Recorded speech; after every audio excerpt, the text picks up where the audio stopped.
All right, we're in a series called The Found. Okay, Found. So we've been looking at the story of Gospel of Luke, chapter 15, how there's some stories about people losing stuff and finding them back. In the end, next week is the last part of the series. We're going to do a baptism ceremony.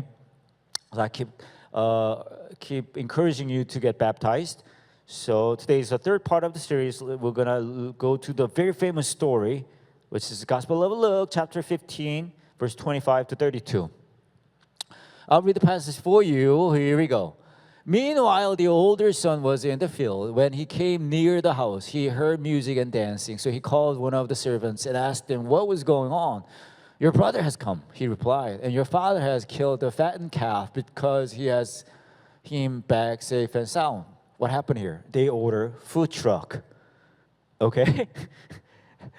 The older brother became angry and refused to go in. So his father went out and pleaded with him. But he answered his father, look, all these years I've been slaving for you and never disobeyed your orders.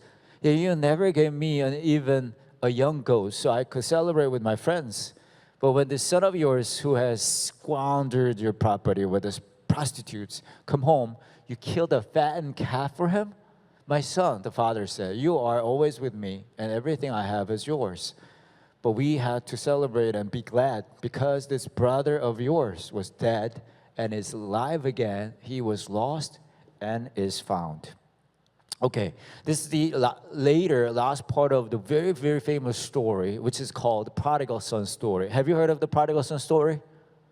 Yeah? Nod your head a little bit if you heard the story. You know the story? Thank you. Two of you know the story. Okay, it's very famous. So, okay. Anyway, I'll summarize the story. There's a son, and he asked for his own property from his father and saying, hey, give me my portion, and I'll leave. So he got his stuff, went away to the foreign country, far, far away, and he spent everything.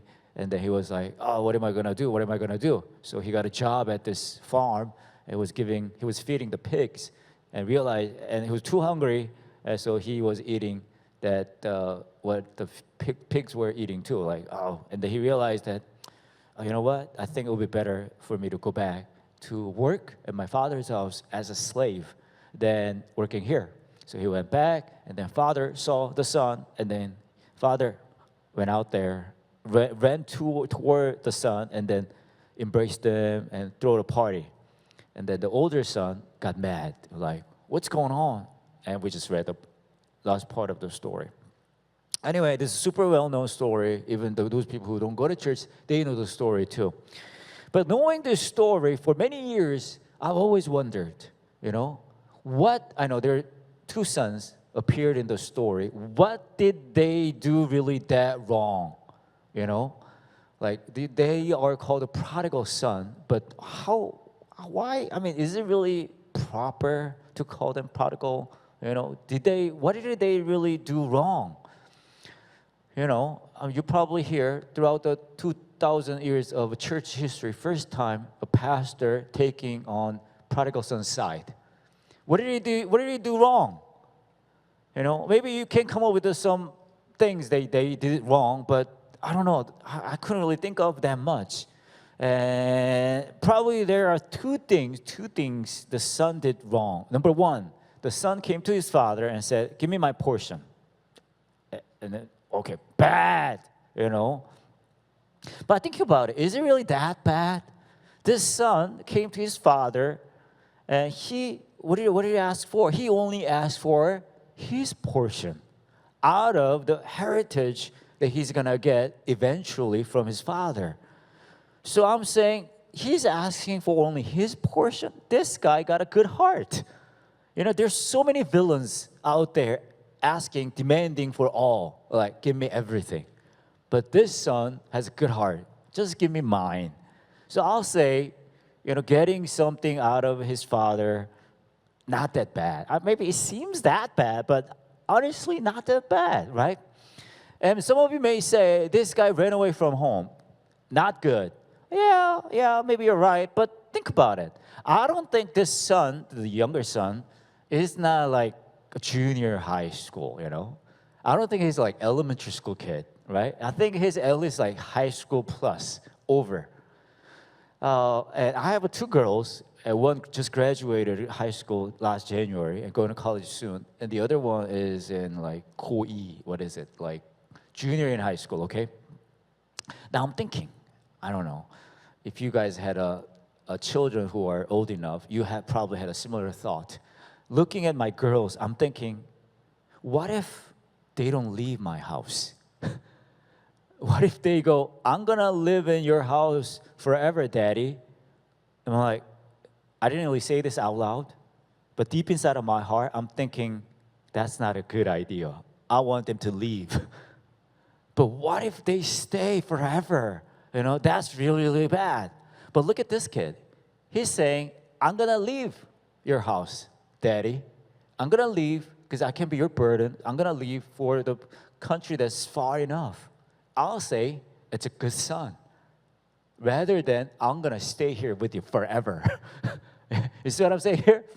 So you may say this prodigal son is really bad son, but I don't know, it's hard to tell. You know, he asked for his own portion, not good heart, and he left his father's house early enough, not too bad. So this younger son isn't too bad. Let's talk about the older one. Older one it's worse. We call this whole story is heading toward the older son is worse, but this older son did everything, obeyed everything the father asked, and now he's getting labeled that no, you're not a good son. So I'm saying what I'm trying to say is older one, younger one from the story. I don't really see any of the major crime they committed in this story. What did they do wrong? Can you actually come up with anything? Can you actually accuse any of these sons with any of the major crimes? I'll say there's one thing they did wrong. There's only one thing, and they did the same thing. They did the same thing wrong, which is they didn't know Father's heart. That's what happened. Now you may say, I mean, how come they did that? There's only one motivation, one thing they had in their mind. It caused them to, avoid or run away from Father's heart, which is they were feeling what they had, listen, is not enough. Not enough. So that's why the younger son left the house. That's why older son stayed in the house but still didn't get Father's heart, because he was thinking, what I have got, not enough. Not enough. But think about it. This is not just their story, it's our story too. I mean, why do you hustle in your life? Why do you work hard? Why do you do whatever you're doing in your life really that hard with pouring out everything? Why? Because deep inside of your heart, you feel that this is not enough. That's why you work really hard at your career. That's why you really work really hard in your family. This is not enough for me to be a good mother, good father, not good employee, not good employer, not good entrepreneur. You're saying not enough. That's why you work hard, you hustle, you wrestle. Not enough motivates us to do certain things, go forward. That's how we feel all the time. My father-in-law, I'm married, by the way, and many of you know that already. I'm married, okay? And my father-in-law, he's a good man. I have a high respect for him.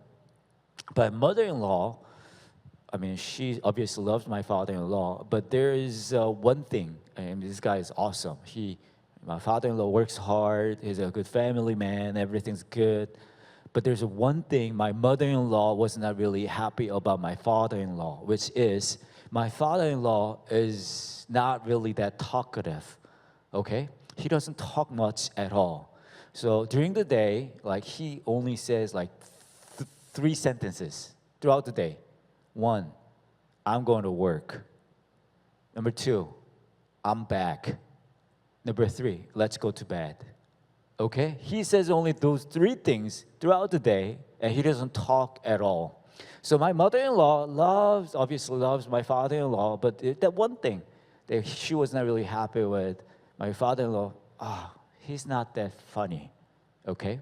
So, but they got 2 daughters. So my mother-in-law, when they were little, she started training her daughters this. Once you grow up, you got to marry somebody who's funny. Okay? Once you grow up, you got to find somebody who's funny, because she was not really happy with that part about my father-in-law. And one of those two girls was successful with that mission. Okay? She married me. Okay? So now you're thinking, okay, now the story got to go. They lived happily ever after, right? You got the mission, you got to find somebody who's funny and marry that guy. And I'm like, oh, finally, I got the guy who's funny. Happy story, happy ending story. But one day, we got two girls too. I saw my wife teaching, training my two girls. They were like 3 and 5 in the living room, corner of the living room, and my wife kept teaching, training my girls, going, once you grow up, you gotta find somebody. You gotta marry somebody who's romantic. I know you may go like, Pastor Sonny, I thought you were romantic. I am romantic, but not enough. Not enough. I'm not romantic enough. You know, my mother-in-law thought, my husband is great, but he's not funny enough. My wife goes, okay, this guy's funny enough, but not romantic enough. But not enough actually drives us.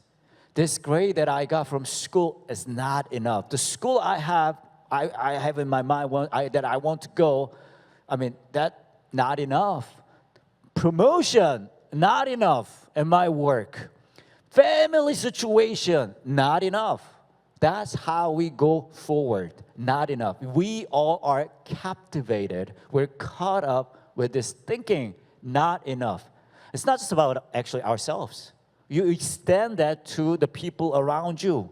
You look at your children. You go like, you know what? The grades you were getting, not enough. The school you're about to go, not enough. I'm not a good mother enough. I'm not a good father enough. I'm not a good student enough. I'm not a good employee enough. That actually keeps us going.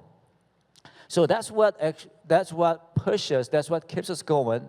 But in the end, there are only two results, two outcomes out of this motivation. Number one, if you keep going like not enough and you actually were successful with getting something, you know what's left there?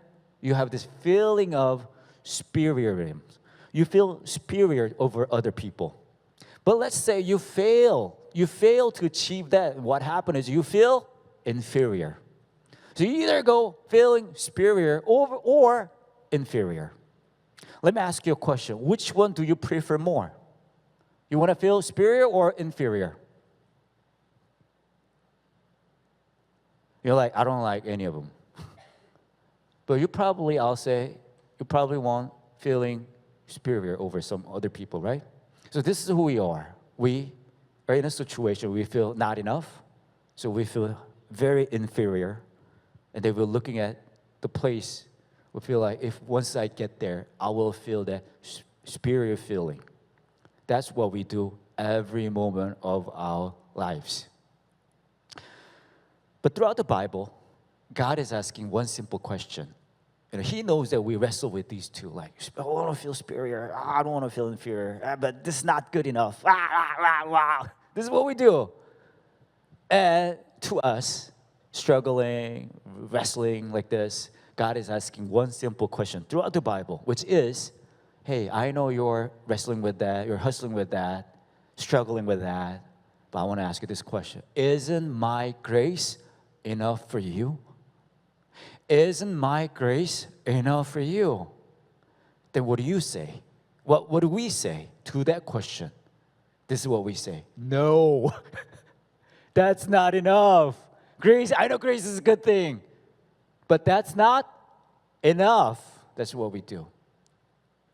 But God actually says something after that, and that changes our stubborn hearts.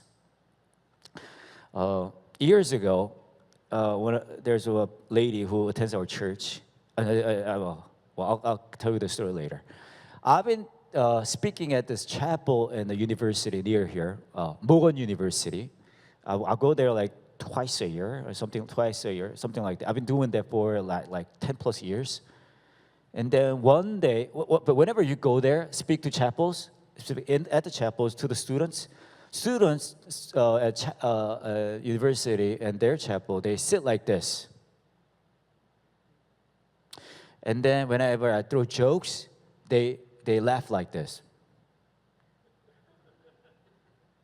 Okay, they're not really that responsive, but they sit there awkwardly, but because everything's awkward in there.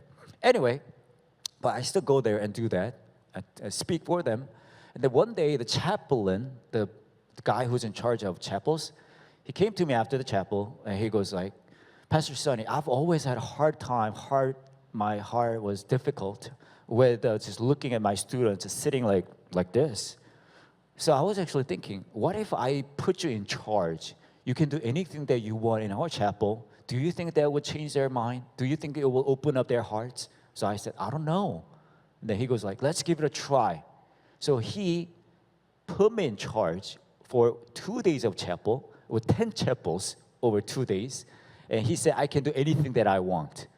So I brought Yongwon and Taejon, and then I showed some funny videos, and they sang some songs that the K-pop stars sang. And I did everything that I did. And it was really fun. Students were like, they reacted like, usually, they did this. But when we did that, they were laughing like this. But I was worried because I made so much mess in those chapels. So I was actually worried that what if those people who saw this or heard about this said bad thing about the chaplain who put me in charge, In Christian universities, in their culture, everything's so like conservative.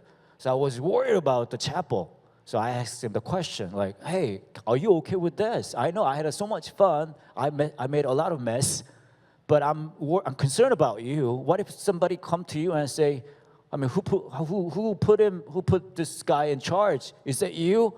We'll, sentence you to death, What if that happens? I'm worried about you. And this chaplain said, he gave me this smile, like those students. And then he said, don't worry about it, Pastor Sonny. I'm retiring next year.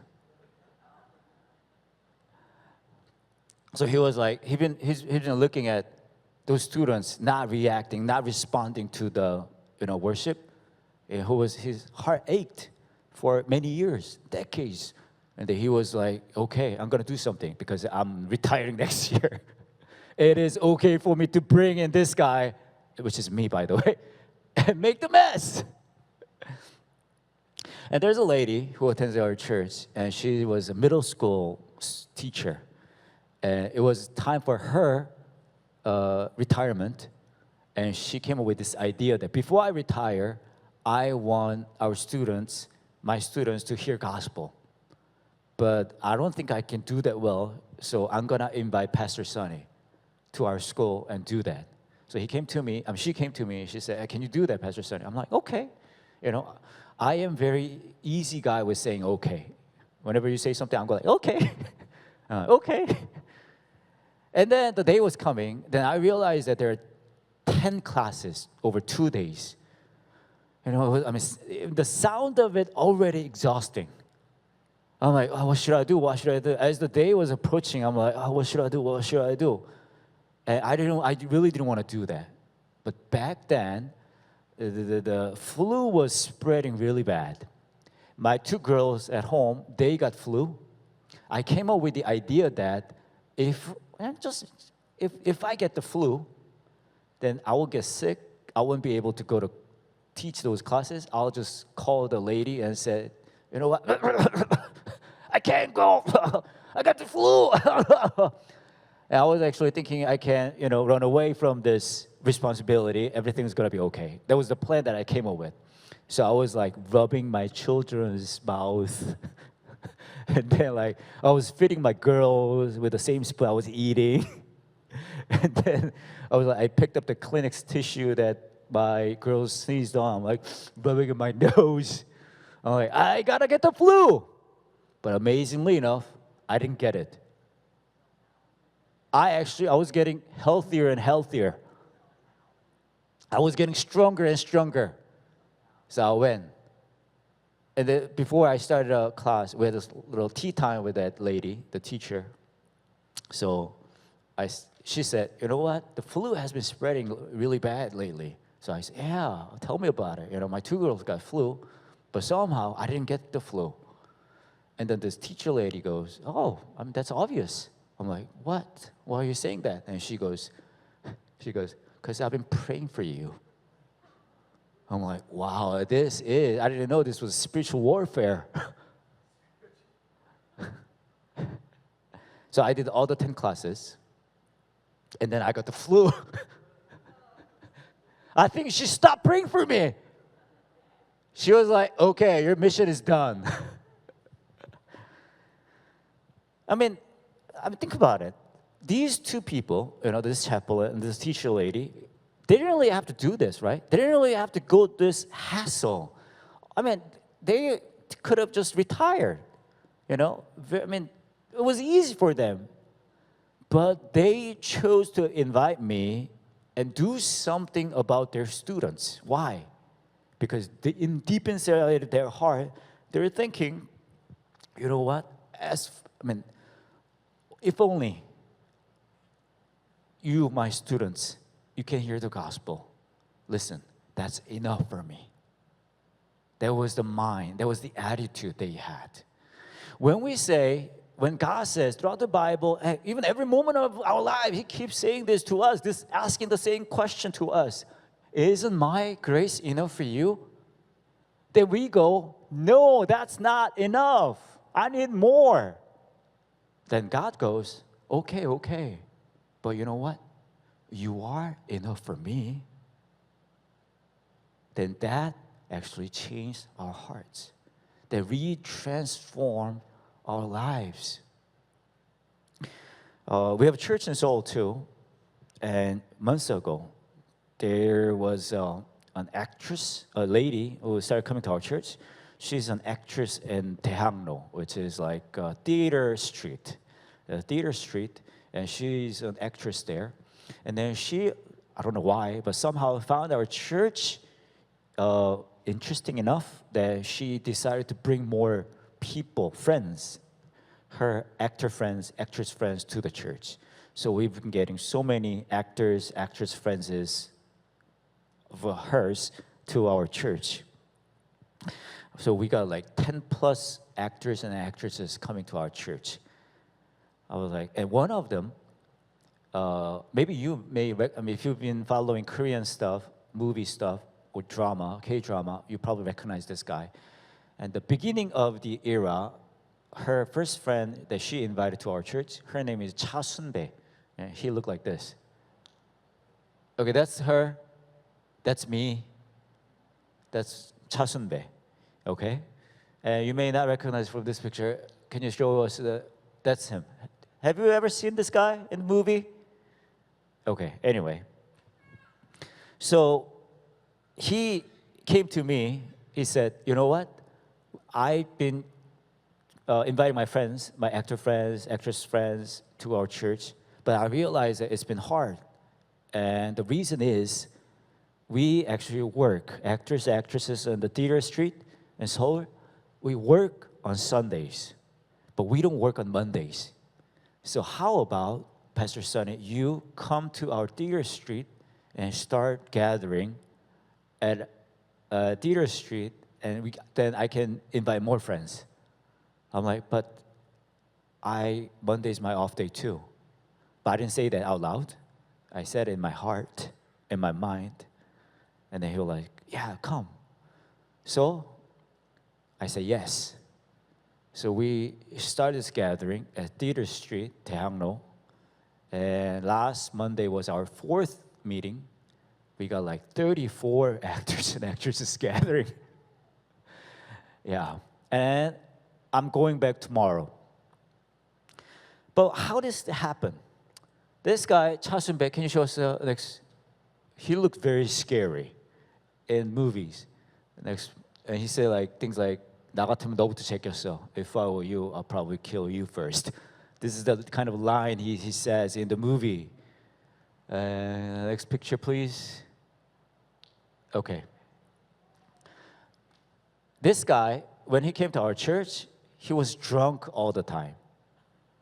He was drunk all the time because, listen, he was obsessed with his career because he lost his family via divorce, and all things happening in his life were not really doing well. So he was actually thinking deep inside of his heart in life, I gotta get more recognition from people in my career. It's not enough. So he was working hard, doing things hard, but deep inside of his heart, he felt loneliness, so he drinks all the time. And then one day, his liver got really bad. So he went to emergency room, and then he had to get a new liver. But it is really hard to find the good matched liver. But by God's grace, there was a donor, and he got the new liver. So after that, his life got transformed, like totally. So from that point, he started inviting his friends. He asked me to do this. So I asked the question, what happened to you? And this guy goes, you know what? I realized one thing, which is I tried really hard because what I had was not enough in career-wise. So I just pushed myself to further higher. But since that new liver planted in me, I realized that grace is enough. Grace is enough. Now I'm living new life. What I have is enough. As a Christian, we live same way. I know you've been working hard, struggling, hustling, because what you had is not enough. You want more. You want to go further. I'm not saying that that's a bad thing.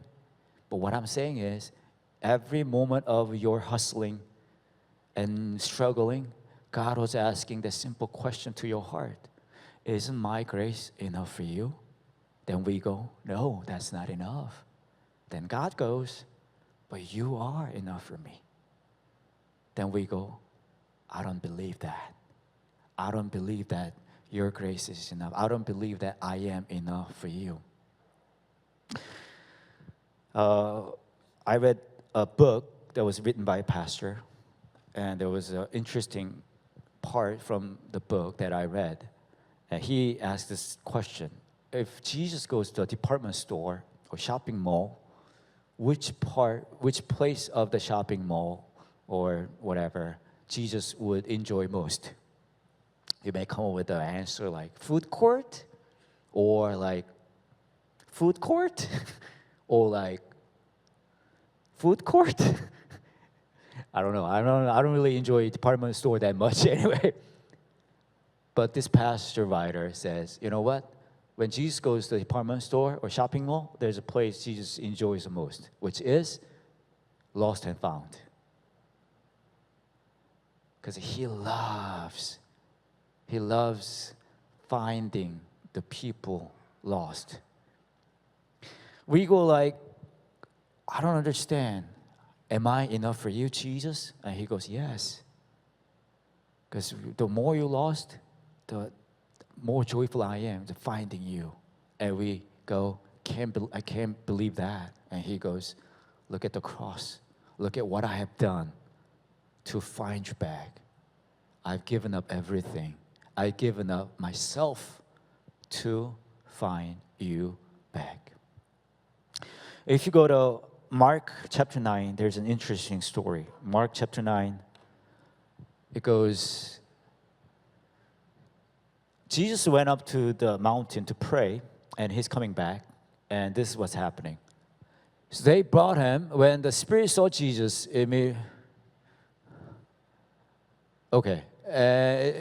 immediately threw the boy into a convulsion. He fell into the ground and rolled around, foaming at the mouth. There's a father who put his son and saying, my son has an issue. He's doing this kind of reaction. Okay, can you heal him? Anybody can do something about this guy, my boy. And Jesus asked the boy's father, how long has it been like this? From childhood, he answered. He has often thrown him into fire and water to kill him, but if you can do anything, take pity on us and help us. And Jesus goes, verse 23, if you can, If you can, and said Jesus, everything is possible for one who believes. Immediately, the boy's father exclaimed, listen to this. This is what the father said. I do believe. Help me overcome my unbelief. Okay, now, the question is, does this guy believe or not? Does he believe? He said, I do believe. Help my unbelief. Does he believe or does he not believe? You're like, I don't know. Right? He's saying, I do believe, but help my unbelief. We don't really know if this guy believes or not. But what do you think this guy is saying? What do you think this guy is saying? He wants to believe. I think that's all of us. That's we do. There's nobody who believes 100%. Okay? Even me. I'm your pastor. Don't tell anybody out there, okay? But I don't think I believe 100%. I go up and down. Especially lately, it's got worse. I'm like, I don't know what God is thinking. You know, especially last 7 months. I'm like, what are you thinking, God? But the question is, it's not whether you believe or not. Jesus is asking, I know you want to believe, but don't worry, I'll find you back. Because I enjoy finding you back. So it's okay. My grace is enough for you, and you are enough for me. And believe me, I'll find you back. I want to baptize you next week. I haven't got any so far. It's okay. It's okay. No pressure. But I want to baptize you next week. Not like as a religious ceremony. I want to baptize you in a way that I want to give you the opportunity to make this confession. Jesus, in my life, I keep saying not enough. But as you go into the water, I want you to say this in your heart, but your grace is enough. In that water, in your heart, saying your grace is enough. And coming out of the water, I want you to say this. I'm going back to my life, but I want to carry this heart of yours with me to the world. I want to live life like that. So text me. We have 1 week left. Let's pray. As we pray, I want you to look into your heart, your life. And inside of your heart, you must have feeling that not enough. Not enough. What I have is not enough. You know, what I see is not enough. The future that I'm looking at, not enough. Looking at my children's lives, not enough. Not enough, not enough, not enough. That's why you struggle hard. That's why you worked hard. You really, really. That's why you kept pushing yourself hard. But I want you to just have a time of prayer and reflection. And a confession too. Say this to your Jesus. Jesus, I don't have enough. That's the heart that I have right now. And as you share your feeling of yours with Jesus, I want you to listen to Jesus whisper to your heart. Isn't my grace enough for you? You are enough for me, as you are. And I want you to listen to that whisper. And I want you to see again that Jesus' hand just reaching out to you. It has blood on his hand from the cross, saying, this is a proof that I have for you, saying you are enough for me. So it is okay. It is okay to trust me. And I want you to respond to that grace, that love, at this moment. Let's pray.